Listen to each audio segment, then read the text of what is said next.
The howling wind tore through Irica, California, with the ferocity of 1,000 angry spirits as Elizabeth Kendall clutched her woolen shawl tighter around her trembling shoulders. The year was 1873, and what had begun as a simple journey to visit her aunt in Sacramento had turned into a desperate fight for survival when her stagecoach overturned in the unexpected early winter storm. Elizabeth stumbled forward, the snow already ankle-deep and rising quickly. Her fingers had gone numb despite her gloves, and the last rays of sunlight were disappearing behind the mountains. Tears froze on her cheeks as she pushed onward, knowing that staying still meant certain death in the rapidly developing blizzard. "Hello." She called, her voice immediately swallowed by the howling wind. "Is anyone there, please?" Through the swirling white, Elizabeth spotted a faint golden glow. A window. She wasn't imagining it, there was definitely light ahead. Summoning her last reserves of strength, she trudged toward it, praying it wasn't just another cruel trick of her frozen mind. As she drew closer, the shadowy outline of a cabin emerged from the whiteness. Elizabeth nearly sobbed with relief. She staggered to the door and pounded on it with her fist, too cold to worry about propriety or the potential dangers of seeking shelter with a stranger in the wilderness. The door swung open, revealing a tall man with broad shoulders silhouetted against the warm light from within. His features came into focus as he held up a lantern rugged, weathered by sun and wind, with penetrating blue eyes beneath a shock of dark hair. He wore simple clothes, a flannel shirt and worn denim pants, and looked at her with a mixture of surprise and concern. "Good Lord," he exclaimed. "What in heaven's name are you doing out in this storm?" Elizabeth tried to answer, but her teeth chattered too violently to form words. Her legs finally gave out beneath her, and she pitched forward. Strong arms caught her before she hit the floor. The man lifted her as if she weighed nothing and carried her into the cabin, kicking the door shut behind them. "My stagecoach," she managed to stammer as he set her down in a chair near the fireplace. "It overturned. The driver, I don't know if he—" "Easy now," the man said, his voice deep and steady. "You're safe here." He moved quickly around the cabin, stoking the fire before retrieving a blanket from a chest. He wrapped it around her shoulders, then poured something steaming from a pot hanging over the fireplace into a mug. "Drink this," he instructed, pressing the cup into her trembling hands. "It'll warm you from the inside." The liquid burned pleasantly down her throat, coffee with something stronger mixed in. Elizabeth felt warmth beginning to seep back into her extremities as the man knelt before her and began removing her snow-soaked boots. "My name is Henry Irving," he said, not looking up as he worked. "I've got a small cattle operation here, and you are—" "Elizabeth Kendall," she replied, suddenly aware of the impropriety of her situation. A proper Boston lady alone in a cabin with a strange man, letting him remove her footwear. Her mother would faint at the mere thought. "I was traveling to Sacramento to visit my aunt. The storm came out of nowhere." Henry nodded as he set her boots by the fire to dry. "These mountain storms can be treacherous, especially this time of year. It's fortunate you found my place." He stood up, towering over her. "This blizzard won't let up for days from the look of it. You'll have to stay here until it passes." Elizabeth's eyes widened. Days alone with this man? It wasn't proper, it wasn't safe. For all she knew, he could be a criminal or worse. Henry seemed to read her thoughts. "Miss Kendall, I understand your concern. I promise you'll come to no harm under my roof. I'll sleep in the barn with the horses. The cabin is yours until the storm breaks." Before she could respond, he was already gathering a few items: a heavy coat, an extra blanket, his hat. Elizabeth watched him, stunned by his immediate understanding and accommodation of her predicament. "Mr. Irving, I couldn't possibly put you out of your own home," she protested. He shook his head firmly. "It's decided. There's food in the pantry, water in the barrel by the door, the bed's clean. I change the sheets every Sunday," he added, almost apologetically. "I'll check on you in the morning, but I won't come in unless you invite me." With that, he pulled on his coat, wrapped a scarf around his neck, and headed for the door. The blast of cold air that entered when he opened it made Elizabeth shiver anew. "Mr. Irving," she called after him. "Thank you." He tipped his hat to her and disappeared into the swirling snow. Alone in the cabin, Elizabeth took stock of her surroundings. It was a simple place but clean and well-maintained. A single room with a fireplace, a small kitchen area, a neatly made bed in the corner, a table with 2 chairs, and shelves lined with books, more books than she would have expected in a cowboy's cabin. There were no framed photographs, no personal touches that might indicate a woman's presence past or present. She explored the pantry and found it reasonably well-stocked: beans, flour, coffee, dried meat, and even some preserved fruits. As she warmed herself by the fire, exhaustion overtook her, and despite her misgivings about sleeping in a stranger's bed, Elizabeth soon found herself drifting off into a dreamless sleep. Morning arrived with the same howling winds. Elizabeth woke disoriented, momentarily forgetting where she was until the events of the previous night came rushing back. She rose from the bed and looked out the window.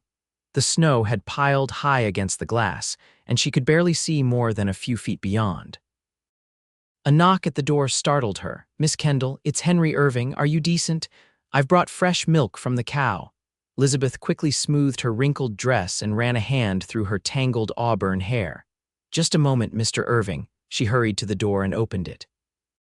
Henry stood on the threshold, snow covering his shoulders and hat, a pail of milk in one hand and a basket in the other. His cheeks and nose were red from the cold, but he smiled at her, his eyes crinkling at the corners.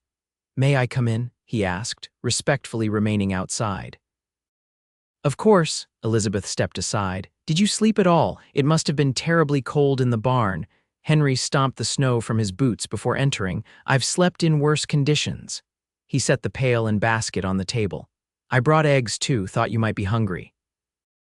Elizabeth realized she was, indeed, famished. "Thank you, that's very thoughtful."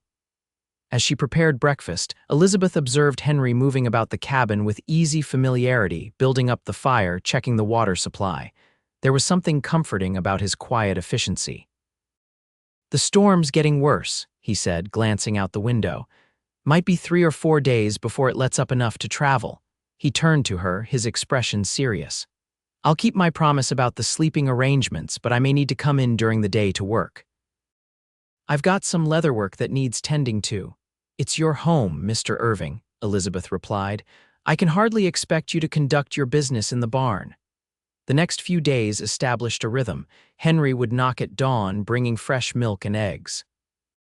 He would spend the daylight hours working at his table, crafting intricate leather pieces, belts, saddle repairs, even decorative items that revealed an artistic touch Elizabeth hadn't expected from a rough cattle man.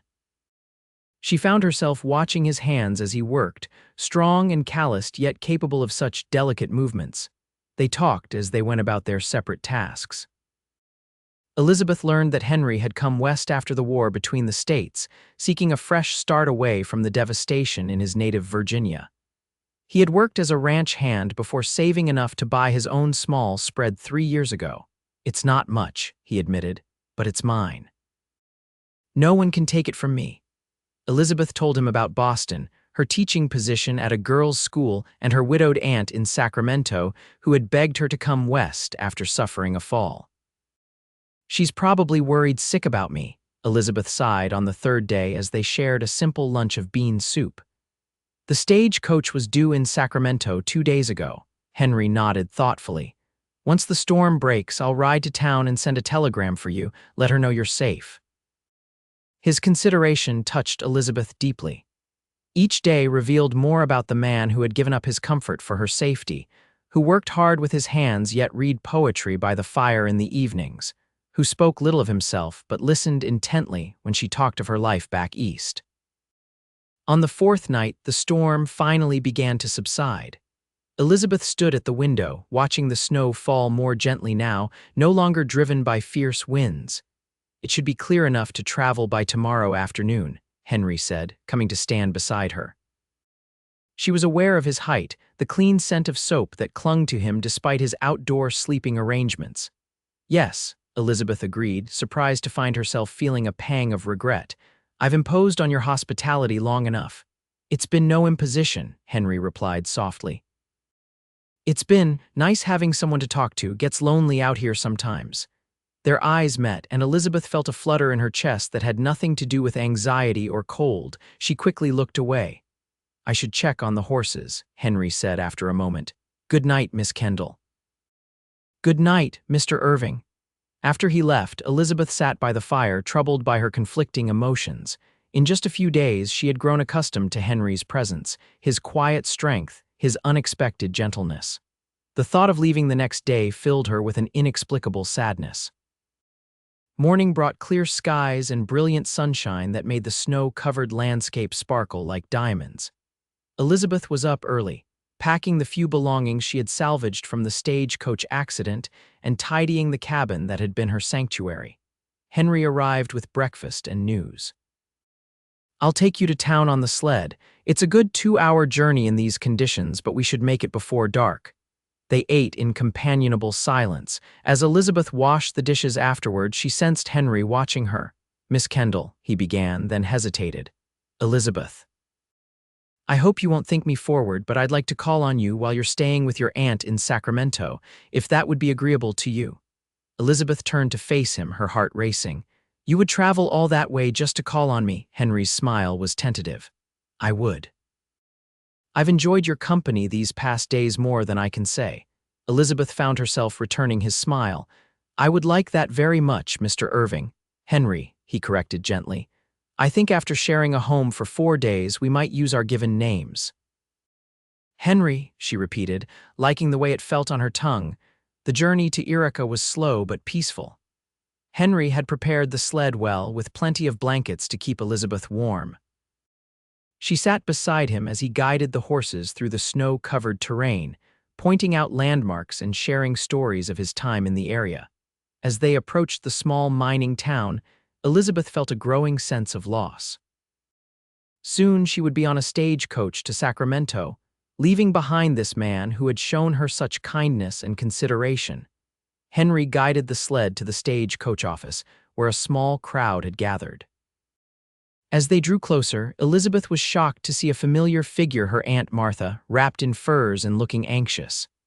Aunt Martha, Elizabeth called out as Henry brought the sled to a stop. The older woman turned, her face lighting up with relief. Elizabeth, thank God. She rushed forward as Henry helped Elizabeth down from the sled. When the stagecoach company telegraphed about the accident, I feared the worst. Elizabeth embraced her aunt warmly. I'm perfectly fine, thanks to Mr. Irving. He found me in the storm and gave me shelter. Aunt Martha turned her attention to Henry, who stood respectfully to one side, hat in hand. Sir, I cannot thank you enough for protecting my niece. It was my honor, madam, Henry replied with a slight bow. Your niece is a remarkable woman. Martha's shrewd eyes took in the way the two looked at each other, and a small smile played at her lips. You must join us for dinner, Mr. Irving. I've taken rooms at the hotel while searching for Elizabeth, and I insist you dine with us tonight. Henry looked to Elizabeth, who nodded encouragingly. I would be honored, Mrs. Martha Whitfield, the older woman supplied. At 6 o'clock then, as Henry turned to leave, promising to return for dinner after seeing to his horses, Elizabeth touched his arm lightly. Thank you again, Henry, for everything. His eyes held hers for a moment longer than necessary. Until tonight, Elizabeth, dinner that evening was a revelation for Elizabeth. Seeing Henry cleaned up, dressed in his best clothes, still simple but neat and well-pressed, sitting across from her in the hotel dining room, she realized just how handsome he was. His dark hair was combed back, revealing a strong forehead and those striking blue eyes that seemed to see right through to her soul. Aunt Martha proved herself an excellent conversationalist, drawing out Henry's story with gentle questions. Elizabeth learned more about him in those 2 hours than she had in 4 days at his cabin, about his family in Virginia, most lost in the war, his dreams of expanding his cattle operation, his love of literature inherited from his schoolteacher mother. And what are your plans now, Mr. Irving? Aunt Martha asked as they lingered over coffee and apple pie. I'll head back to my place tomorrow, Henry replied.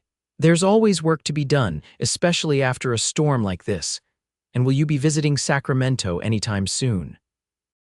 Martha's question was innocent enough, but Elizabeth detected the matchmaking gleam in her aunt's eye. Henry's gaze met Elizabeth's. I had hoped to, madam, with your niece's permission. Martha smiled approvingly. You'll always be welcome in my home, Mr. Irving, after what you've done for Elizabeth." When the evening ended, Henry escorted the ladies back to their hotel rooms. At Elizabeth's door, with Aunt Martha discreetly entering her own room across the hall, he took Elizabeth's hand in his. "I meant what I said about coming to Sacramento," he said softly. "I'll hold you to that promise," Elizabeth replied, her voice equally soft. He brought her hand to his lips in a gentle kiss that sent warmth spreading through her entire body. "Good night, Elizabeth." "Good night, Henry." The next morning, Elizabeth and Aunt Martha prepared to board the stagecoach to Sacramento. Henry appeared just before their departure, leading a beautiful chestnut mare. "For you," he said to Elizabeth's astonishment, holding the reins out to her. "Her name is Penny. I've been training her and she's gentle as can be." "Henry, I couldn't possibly, please," he insisted. "Think of her as a loan. You can return her when I come to Sacramento." His eyes held a promise that made Elizabeth's heart race. "And I will come." Elizabeth accepted the reins, touched beyond words by his generosity. "Thank you, I'll take good care of her." As the stagecoach pulled away, Elizabeth watched Henry standing in the street, his tall figure growing smaller with distance. She touched her hand where his lips had pressed the night before and smiled to herself. Something told her she hadn't seen the last of Henry Irving. True to his word, Henry arrived in Sacramento 3 weeks later. Elizabeth had been settling into life with her aunt, helping around the house while Martha recovered from her fall, and teaching Penny to accept sugar cubes from her hand in the small stable behind the house. She was in the garden when he rode up, and the sight of him astride his black stallion made her breath catch. He looked even more handsome than she remembered, the California sun bringing out golden highlights in his dark hair. "You came," she said simply as he dismounted. "I said I would." His smile made her feel as though she was the only person in the world who mattered. That first visit lasted 3 days. Henry stayed at a nearby boarding house, spending his days with Elizabeth and her aunt. They rode together, Elizabeth on Penny and Henry on his stallion, exploring the outskirts of Sacramento. They talked for hours, discovering more about each other with every conversation. On the last evening of his visit, as they sat on Aunt Martha's porch watching the sunset, Henry took Elizabeth's hand. "I'll be back in a month," he promised. "I need to see to the cattle, make some repairs around the place, but I'll come back." "I know you will," Elizabeth replied, trusting him completely, and he did. Month after month, through spring and into summer, Henry made the journey to Sacramento. Each visit deepened their connection, their conversations ranging from literature to politics to dreams for the future. Elizabeth found herself counting the days between his visits, her heart lightening when he appeared at the gate and growing heavy when he rode away. During his July visit, Henry asked Elizabeth to walk with him along the river. The evening was warm, fireflies beginning to emerge as the sun set. "I've been thinking," he said as they paused to watch the water flow by. "My cabin is too small." Elizabeth looked at him, puzzled by this apparent non sequitur. "Too small for a family." Henry turned to face her, taking both her hands in his. "Elizabeth, these past months have been the happiest of my life. I never thought I'd find someone who understands me, challenges me, makes me want to be better than I am." He dropped to one knee, still holding her hands. "I love you, Elizabeth Kendall. Would you do me the honor of becoming my wife?" Tears filled Elizabeth's eyes as joy bubbled up inside her. "Yes," she whispered, then louder, "Yes, Henry, yes." He rose and pulled her into his arms, kissing her with a passion that left her breathless. When they finally broke apart, he rested his forehead against hers. "I'll build us a proper house," he promised, "with a room just for your books and a big kitchen where you can bake those apple pies I love." Elizabeth laughed, her heart so full it might burst. "I don't need a big house, Henry, I just need you." They were married in September, a small ceremony in Aunt Martha's garden. Elizabeth wore a simple cream dress with wildflowers in her hair, and Henry looked so handsome in his new suit that she could barely take her eyes off him as they exchanged vows. After a week-long honeymoon in San Francisco, they made the journey back to Henry's, now their land near Irika. As they crested the final hill and his property came into view, Elizabeth gasped. Next to the original cabin stood the frame of a new house, the walls already going up. Henry. "When did you do this?" he smiled, pleased by her reaction. "I hired some men from town to start while we were away. It won't be ready until spring, but I wanted you to see that I meant my promise." That winter, they lived in the one-room cabin where they had first met. Elizabeth discovered that sharing such small quarters with Henry was far from the hardship she might have expected. They developed a comfortable rhythm together, working side by side during the day and sharing the warmth of the bed at night. Henry kept his cattle operation running through the winter months, while Elizabeth turned the cabin into a true home. She hung curtains, arranged her books on his shelves, and filled the small space with the sense of home cooking. In the evenings, they would read to each other by the fire or talk about their dreams for the future. "I want children," Elizabeth admitted one night as they lay in bed, her head resting on Henry's chest. "I want to fill our new house with laughter and little footsteps." Henry's arms tightened around her. "Nothing would make me happier than seeing you with our children." He kissed the top of her head. "How many are you thinking?" "2, maybe 3, she mused, then laughed.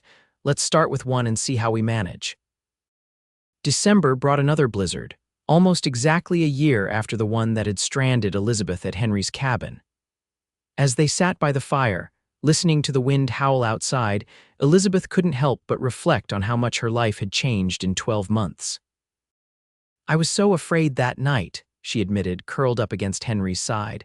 "Not just of the storm, but of you, a strange man in the wilderness." Henry chuckled, his arm warm around her shoulders. "And look at us now." "You won my trust when you slept in that freezing barn," Elizabeth said, turning serious. "I've never forgotten that, Henry. You put my comfort and sense of safety above your own without hesitation." Henry tilted her chin up to look into her eyes. "I would do it all again in a heartbeat if it meant ending up here with you." By spring, the new house was completed, a sturdy 2-story structure with 3 bedrooms, a parlor, dining room, and the promised large kitchen and library. Elizabeth moved her belongings from the cabin with Henry's help, arranging their home just as she had imagined during those long winter nights of planning. They settled into their new life together with joy and purpose. Henry's cattle business thrived under his careful management, and Elizabeth started a small school for the children of neighboring ranchers who lived too far from town to attend regularly. 3 days a week, children would arrive on horseback or in wagons to learn reading, writing, arithmetic, and history in the converted barn that Henry had prepared as a schoolhouse. In their second year of marriage, as summer turned to fall, Elizabeth discovered she was expecting a child. Henry's reaction to the news was everything she could have hoped for: tears of joy in his eyes, gentle hands cradling her still flat stomach, promises whispered against her hair. "I'll be the best father I can be," he vowed.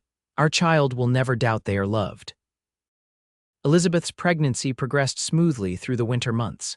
Henry insisted on hiring a young woman from town, Mary Dawson, to help with household chores, despite Elizabeth's protests that she was perfectly capable. "Humor me," he said, kissing her forehead. "Let me take care of you both." In April of 1876, after a labor that lasted through the night and into the morning, Elizabeth gave birth to a son with his father's dark hair and strong features. They named him William, after Henry's father who had died in the war. Henry held his son with trembling hands, awe written across his face. "He's perfect," he whispered, placing the swaddled infant back in Elizabeth's arms. "Just like his mother." Elizabeth had never seen such tenderness in anyone's eyes as she saw in her husband's when he looked at their child. The love between them, already deep and abiding, seemed to expand to encompass this new life they had created together. William grew into a sturdy, curious toddler who followed his father everywhere, determined to help with the smallest tasks. Elizabeth often watched from the porch as Henry patiently showed his son how to feed the chickens or collect eggs, never rushing him, always explaining things in terms the child could understand. In the summer of 1878, Elizabeth received a letter from Aunt Martha announcing her intention to move west permanently. "I'm too old to be rattling around this big house alone," she wrote. "If you and Henry wouldn't mind an old woman underfoot, I'd like to spend my remaining years near family." Henry was supportive of the idea immediately. "There's plenty of room," he said as they discussed it over dinner. And William adores her. Remember how he wouldn't leave her lap during her last visit. When Martha arrived that autumn, she brought with her not only her personal belongings, but also a piano, a gift for Elizabeth that required 4 men to move into the parlor. "Every home should have music," Martha declared as Elizabeth ran her fingers reverently over the keys. "And I expect my great-nieces and nephews to learn to play properly." Great-nieces and nephews indeed came along. In the spring of 1879, Elizabeth gave birth to twin girls Sarah and Rebecca, who had their mother's auburn hair and their father's blue eyes. The house that had once seemed so large now echoed with the sounds of children's laughter, piano practice, and the everyday chaos of family life. Martha proved herself an invaluable addition to the household, helping with the children, teaching the girls to sew and William to play chess, and regaling them with stories of her youth in Boston. Through it all, the love between Henry and Elizabeth only deepened. Each challenge they faced: a drought that threatened the cattle, a fire that damaged the barn, a scarlet fever scare when William was 6. They met together, drawing strength from their partnership. "I never knew it could be like this," Henry confessed one night as they sat on the porch swing, watching the sunset after the children were asleep. "Growing up, my parents were distant with each other, respectful but cool. I thought that was what marriage was supposed to be." Elizabeth leaned her head on his shoulder. "My parents were the same, all proper Boston formality, even behind closed doors." She took his hand, her thumb tracing the calluses earned through years of honest work. "I'm glad we found a different way. The blizzard that brought you to me was the best thing that ever happened to me," Henry said, pressing a kiss to her temple. The years flowed by, marked by seasons of planting and harvest, birthdays and anniversaries, small triumphs and occasional setbacks. William grew into a thoughtful young man who shared his father's love of the land and his mother's thirst for knowledge. The twins developed distinct personalities: Sarah artistic and dreamy, Rebecca practical and determined. A 4th child, James, arrived when the twins were 5, completing their family. Martha lived with them for 15 years before passing peacefully in her sleep at the age of 82. The family mourned her deeply, finding comfort in the many happy memories they had shared and in the knowledge that she had spent her final years surrounded by love. As their children grew and began to make their own ways in the world, William taking over more responsibilities on the ranch, the twins attending college in San Francisco, James showing a talent for veterinary medicine, Henry and Elizabeth found themselves with more time to simply enjoy each other's company. They still rode together across the property that had expanded over the years through careful investment and hard work. They still read to each other in the evenings, now with reading glasses perched on their noses. And they still spoke of their dreams, though these had evolved from building a home and raising children to seeing grandchildren, and perhaps traveling to places they had only read about. On a crisp autumn day in 1898, 25 years after they had first met, Henry took Elizabeth back to the original cabin. He had maintained it over the years, using it occasionally as a place to stay when working on the far edges of their property, but it remained essentially unchanged from the night Elizabeth had stumbled upon it during the blizzard. "Do you remember?" he asked as they stood inside, the familiar walls bringing back a flood of memories. "How could I forget?" Elizabeth replied, touching the table where Henry had worked on his leathercraft while she watched, fascinated by his skilled hands. "You slept in the barn for 4 nights to protect my reputation." Henry laughed, the sound as warm and rich as it had been when they were young. "Best decision I ever made. It won me you." Elizabeth moved into his arms, as natural as breathing after all their years together. At 50, her hair was streaked with silver, and fine lines fanned from the corners of her eyes, but to Henry, she was as beautiful as the day he had found her half frozen on his doorstep. "Would you do it again?" she asked, her head resting against his chest where she could hear the steady beat of his heart. Knowing everything: the struggles, the hard times, the worries, Henry tipped her face up to his blue eyes still clear and bright in his weathered face. "Every single moment," he said with absolute conviction. "I would choose you in this life 1,000 times over." As they rode home together, side by side as they had been for a quarter-century, Elizabeth reflected on the strange twist of fate that had brought her to this place. A blizzard, a missed stagecoach connection, a cabin in the wilderness, and a cowboy with a strict code of honor who had slept in a freezing barn rather than compromise her virtue. The great love of her life had begun with trust freely given by a man who asked for nothing in return.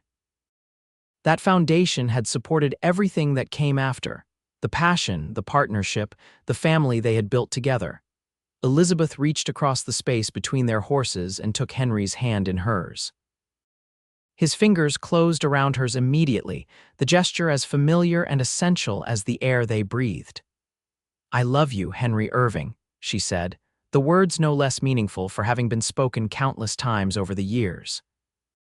His smile, the one that still made her heart skip a beat, spread across his face. "And I love you, Elizabeth Irving, today and always." Together they rode toward home, toward the life they had built from that first act of trust during a blizzard so many years ago.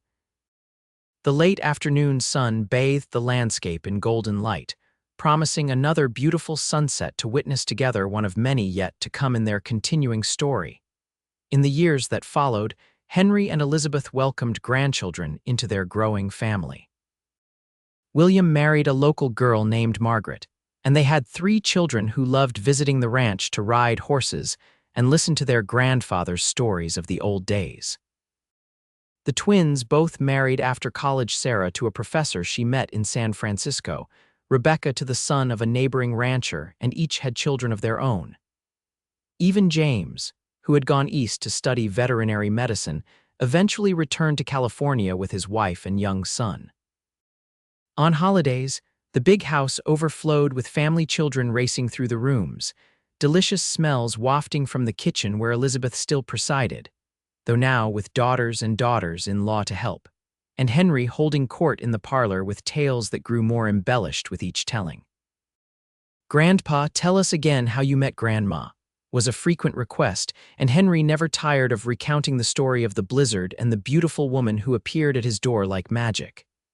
"And did you really sleep in the barn, Grandpa?" the children would ask, wide-eyed at the thought. "4 nights in the freezing cold," Henry would confirm solemnly, though with a twinkle in his eye. "And I'd do it again to win your grandmother's heart." At this point, Elizabeth would usually interject, "Your grandfather was a true gentleman," causing the older grandchildren to exchange knowing smiles and the younger ones to wrinkle their noses at the romance of it all. In 1902, they celebrated their 30th wedding anniversary with a party that brought friends and neighbors from miles around. The ranch, now one of the most prosperous in the area, was decorated with Chinese lanterns and flowers from Elizabeth's garden.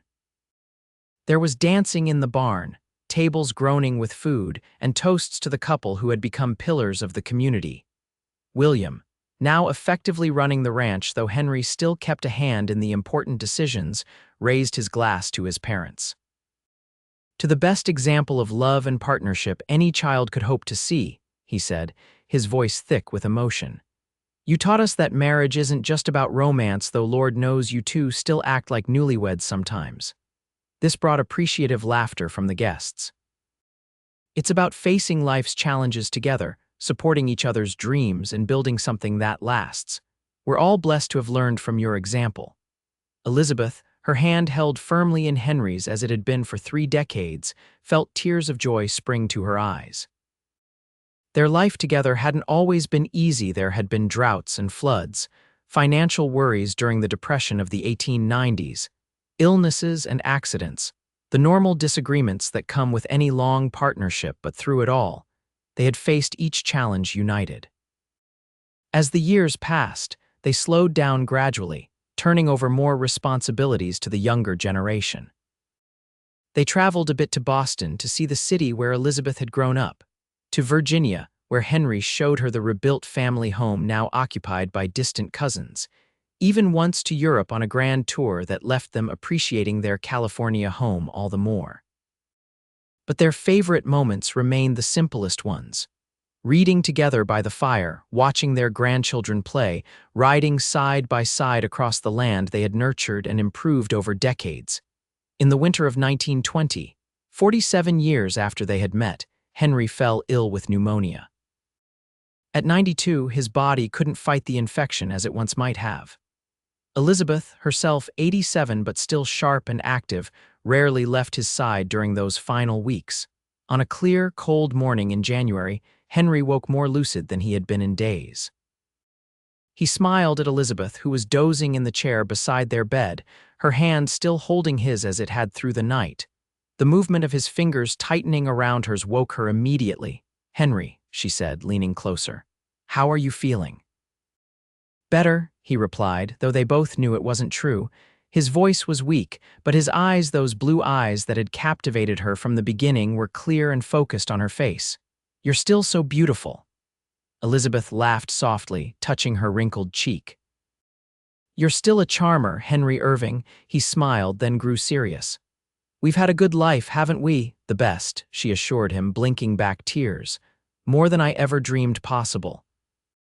Henry's gaze moved around the room, taking in the familiar surroundings, the photographs of children and grandchildren on the walls, the books they had read together over decades, the quilt Elizabeth had made for their 40th anniversary covering his legs.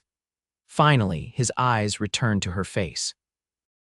"Do you remember what I told you on our 25th anniversary? In the old cabin?" Elizabeth nodded, her throat too tight for words. "I meant it then, and I mean it now," Henry said, his voice growing fainter. "I would choose you in this life 1,000 times over.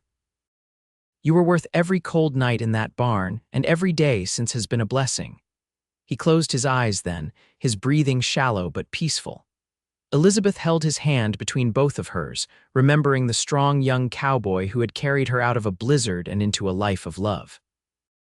Henry slipped away quietly that afternoon, surrounded by Elizabeth and their children, his hand still held in his wife's as it had been for nearly half a century.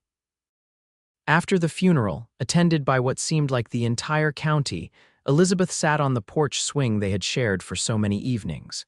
William found her there, gazing out at the sunset that painted the sky in shades of gold and pink. "Are you all right, Mother?" he asked gently, sitting beside her. Elizabeth smiled, her eyes still bright despite her grief. "I was just thinking about your father, about how one storm changed everything." William put his arm around her shoulders. He loved telling that story. "How he found you half frozen at his door and gave up his bed for you." "He gave up much more than that," Elizabeth said softly.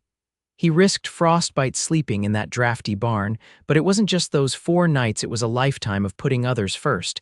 That was who your father was." She lived another 5 years, staying active in family life, delighting in her great-grandchildren, and maintaining the garden she and Henry had planted together decades earlier. Though she missed him terribly, she never descended into bitterness or despair.